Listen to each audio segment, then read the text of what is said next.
अस्सलामुअलैकुम अंसारी किचन में welcome back है। तो जनाब एक और नई रेसिपी के साथ आज दोबारा आपकी खदमत में हाजिर हूँ। अगर आप हमारे चैनल पर नए हैं तो काइंडली हमारे चैनल को सब्सक्राइब कर लीजिएगा और काइंडली बेल के बटन को दबा दीजिएगा ताकि आने वाली तमाम तर नई वीडियो का नोटिफिकेशन आपको टाइमली मिल सके। लाइक करें आप हमें, ज़्यादा से ज़्यादा कमेंट्स करें आप हमें ज़्यादा से ज़्यादा, और हमारी रेसिपीज़ को आगे आप शेयर करें ज़्यादा से ज़्यादा। कोई नई रेसिपी अगर आपने मुझसे सीखनी है तो आप कमेंट सेक्शन में बताएं। इंशाल्लाह उस रेसिपी को मैं आपको बहुत ही कमर्शियल और प्रोफेशनल अंदाज के साथ बनाना सिखाऊंगा। तो जनाब आज की ये रेसिपी बहुत ही उम्दा सी, बहुत ही लजीज सी, बहुत ही शानदार सी और बहुत ही हेल्दी सी करेले और प्याज की रेसिपी आज आप लोगों के साथ शेयर करूंगा, बहुत ही डिफरेंट से स्टाइल के साथ और बहुत ही ज़बरदस्त से तर्ज और अंदाज के साथ। तो यहाँ पर पूरी वीडियो को आपने वॉच करना है। जो टिप्स और ट्रिक्स मैंने आप लोगों को बताया है इसे आपने क्लोजली मॉनिटर करना है। तो चलें यहाँ पर रेसिपी बनाना स्टार्ट करते हैं। अच्छा, यहाँ पर देखें आधा किलो के करीब मैंने करेला लिया है, बहुत ही फ्रेश क्वालिटी का। ठीक है, सबसे पहले हमने क्या करना है, इसकी यहाँ पर कटिंग कर लेनी है। ठीक है, तो यहाँ पर देखें आपने इस तरीके से दोनों साइडों की जो है टॉप को इस तरीके से काट लेना है। टॉप को काटने के बाद आपने क्या करना है, स्लाइस फॉर्म में यहाँ पर इस करेले को कट करना है। ठीक है, बिल्कुल इस तरीके से जिस तरीके से आपको वीडियो में नज़र आ रहा है। ठीक है, अच्छा स्लाइस जो आपने काटना है ये बहुत ज़्यादा ना थिन हो ना बहुत ज़्यादा थिक हो। ठीक है, दरमियाने से आपने इसको यहाँ पर जो है वो थिकनेस के अंदर कट करना है। ठीक है, तो वन बाय वन करके तमाम तर करेलों को हम इसी प्रोसीजर से गुजारेंगे और इसी तरीके से कट कर लेंगे। ठीक है, तो यहाँ पर देखें आप तमाम तर करेले को हमने ज़बरदस्त तरीके से स्लाइस फॉर्म में कट कर लिया। अब हमने क्या करना है, अब हमने जो है वो सेंटर के अंदर जो बीज मौजूद है करेले के अंदर उसको इस तरीके से हाथों की मदद से रिमूव कर लेना है, वन बाय वन करके तमाम तर करेलों के स्लाइसों से। ठीक है, तो ये आप देखें ज़बरदस्त तरीके से हम यहाँ पर बीज को रिमूव कर लेते हैं। ठीक है, तो ये ज़बरदस्त तरीके से रिमूव करने के बाद हमने इसके अंदर जो है वो नमक ऐड कर देना है। तो ये आप देखें ज़बरदस्त तरीके से तमाम तर करेलों से जो है हमने बीज को रिमूव कर दिया। नमक ऐड करेंगे, आधा किलो जो है हमारे पास करेला मौजूद है, 1.5 चम्मच के करीब यहाँ पर नमक ऐड करेंगे। ठीक है, नमक ऐड करने का मकसद ये है कि करेले के अंदर जो एक कड़वाहट होती है उसको यहाँ पर हमने जो है वो दूर करना है। ठीक है, ज़बरदस्त तरीके से यहाँ पर अच्छे से नमक को मिक्स करेंगे। मिक्स करने के बाद नमक को यहाँ पर आधे घंटे के लिए आपने इसको छोड़ना है। ठीक है, ताकि करेले के अंदर जो कड़वाहट है वो ज़बरदस्त तरीके से रिड्यूस हो जाए। ठीक है, तो यहाँ पर देखिए आप माशाल्लाह से इसको कवर कर देते हैं और आधे घंटे के बाद इसको हम देखते हैं कि क्या पोजीशन निकल कर आती है। तो यहाँ पर आप देखिए माशाल्लाह से आधा घंटा कंप्लीट हो चुका है। तो ज़बरदस्त तरीके से यहाँ पर हम करेले को चेक कर लेते हैं, अच्छे से इसको एक दफ़ा मिक्स कर देते हैं। उसके बाद मैं आपको दिखाता हूँ, ये देखें इसने अपना पानी करेले ने अपना रिड्यूस किया है। तो ज़बरदस्त तरीके से इसकी जो भी कड़वाहट थी वो यहाँ पर निकल चुकी है। अब हमने इसको सिंपल से वाटर के साथ जो है वो 2 से 3 मरतबा अच्छे से वॉश कर लेना है। ठीक है, ज़बरदस्त तरीके से सिंपल से वाटर के साथ ये आप देखिए हमने इसको यहाँ पर वॉश कर लिया। वॉश करने के बाद आपने इसको थोड़ी देर छोड़ देना है, 10 से 15 मिनट। ठीक है, उसके बाद हमने क्या करना है, यहाँ पर कुकिंग अपनी स्टार्ट कर देनी। तो चलें यहाँ पर कुकिंग हम स्टार्ट करते हैं, इसको यहाँ पर हम छोड़ते हैं। ठीक है, यहाँ पर देखिए ज़बरदस्त तरीके से कढ़ाई ले लिया, कढ़ाई के अंदर हाफ कप आपने ऑयल ऐड कर लेना है। ठीक है, ऑयल को यहाँ पर थोड़ा सा गर्म होने देंगे। ऑयल जैसे ही थोड़ा सा गर्म होगा तो अभी हमने जो करेले को वॉश करके रखा है उस करेले को यहाँ पर हमने करना है फ्राई। ठीक है, तमाम तक करेले को हमने इसके अंदर ज़बरदस्त तरीके से ऐड कर देना है और यहाँ पर तकरीबन आपने मीडियम हीट के ऊपर 7 से 8 मिनट इसको ज़बरदस्त तरीके से फ्राई करना है। ठीक है, अच्छा यहाँ पर जो आप फ्राई करेंगे तो एक चीज़ का आपने ख्याल रखना है। ठीक है, कि बहुत ज़्यादा जो है आपने इसको डार्क ब्राउन नहीं करना है। ठीक है, इसकी रंगत जो है वो बरकरार रहे ताकि करेला जो है वो हार्ड ना हो हमारा। ठीक है, अंदर से सॉफ्ट रहे। ठीक है, अगर बहुत ज़्यादा हमने फ्राई कर दिया तो होगा क्या, इन दी एंड के करेला जो है बहुत ज़्यादा हार्ड हो जाएगा और अंदर से बिल्कुल ड्राई हो जाएगा। ठीक है, तो यहाँ पर आपने 7 से 8 मिनट दरमियानी सी हीट के ऊपर इसको ज़बरदस्त तरीके से फ्राई करने के बाद एक प्लेट में निकाल लेना है। ठीक है, तो ये आप देखिए जब इस पोजीशन पे करेला आ जाए तो आपने यहाँ पर इसको डिश आउट कर लेना ज़बरदस्त तरीके से। ठीक है, तो आप देखें यहाँ पर इसकी रंगत भी बरकरार है और यहाँ पर ज़बरदस्त तरीके से जो है ये फ्राई भी हो चुका है।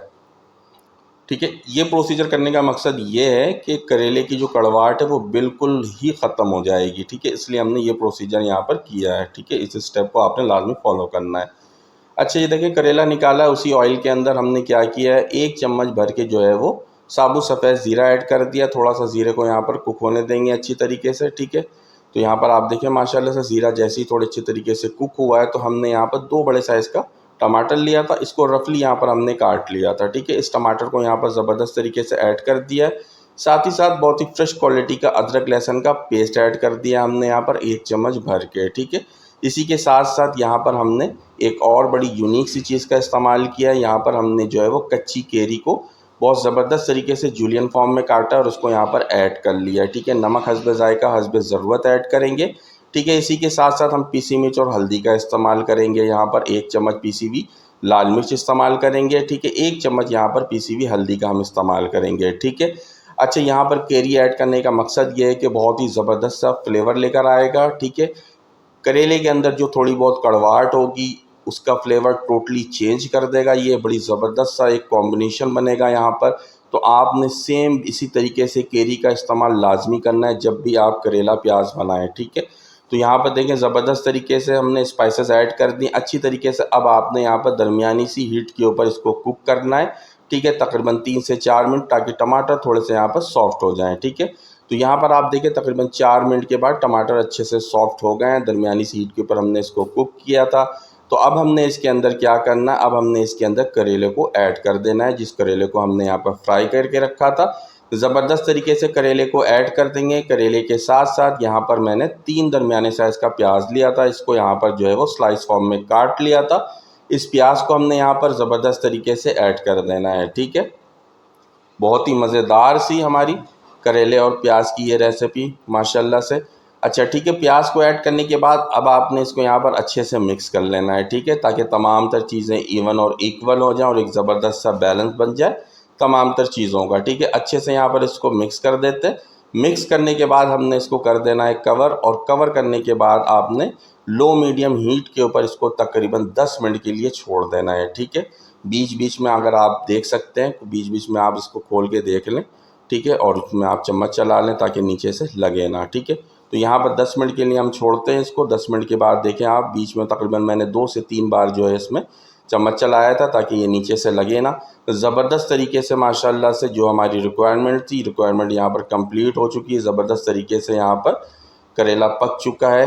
ज़बरदस्त तरीके से जो हमने प्याज ऐड किया था, ठीक है, प्याज ने अपना पानी यहाँ पर रिड्यूस किया। उसी पानी के अंदर तमाम तर चीज़ें बहुत ज़बरदस्त तरीके से कुक हुई। प्याज भी अच्छी तरीके से यहाँ पर पक चुका है, ठीक है। अच्छे से यहाँ पर चम्मच से इसको चला लेते हैं। चम्मच से चलाने के बाद अब हमने इसके अंदर जो है वो हरी मिर्ची और हरा धनिया ऐड कर लेना है ज़बरदस्त तरीके से, ठीक है। तो यहाँ पर आप देखिए माशाल्लाह से अब इसके अंदर हमने क्या ऐड करना, हरी मिर्ची ऐड कर देते हैं और थोड़ा सा बारीक कटा हुआ हरा धनिया ऐड करेंगे, ठीक है। 4 अदद पतली वाली हरी मिर्च, ज़बरदस्त सा फ्लेवर लेकर आएगा ये।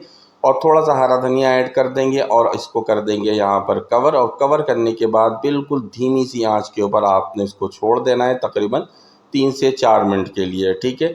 उसके बाद क्लोजली मैं आपको डिश आउट करके दिखाता हूँ कि कितनी शानदार सी हमारी ये रेसिपी यहाँ पर बनके तैयार हुई है करेले और प्याज की। तो यहाँ पर आप देखिए ज़बरदस्त तरीके से इसको डिश आउट कर रहा हूँ मैं। तो बहुत ही लाजवाब सी करेले और प्याज की ये रेसिपी यहाँ पर बनके तैयार हुई है। जिस मेथड का यहाँ पर मैंने इस्तेमाल किया है, जिस स्टेप्स को मैंने यहाँ पर इस्तेमाल किया है, आपने सेम स्टेप को इस्तेमाल करना है, ठीक है। केरी का मैंने इस्तेमाल किया, आप यकीन माने आप एक दफ़ा इस पैटर्न इस तरीके से बना के देखें, बहुत ही लाजवाब सी बनती है। जो लोग करेला खाना पसंद नहीं करते हैं वो भी खाने पे मजबूर हो जाएंगे, इतनी मज़ेदार सी ये रेसिपी बनती है, ठीक है। तो उम्मीद करता हूँ कि आज की आपको ये करेले और प्याज की रेसिपी बहुत ज़्यादा पसंद आई होगी। मेरी रेसिपीज़ अगर आपको पसंद आती है तो मेरे चैनल को सब्सक्राइब करें, मेरे वीडियोस को लाइक करें। तो कल इंशाल्लाह दोबारा एक और नई वीडियो में आपसे मुलाकात होगी। तब तक के लिए अल्लाह हाफ़िज़।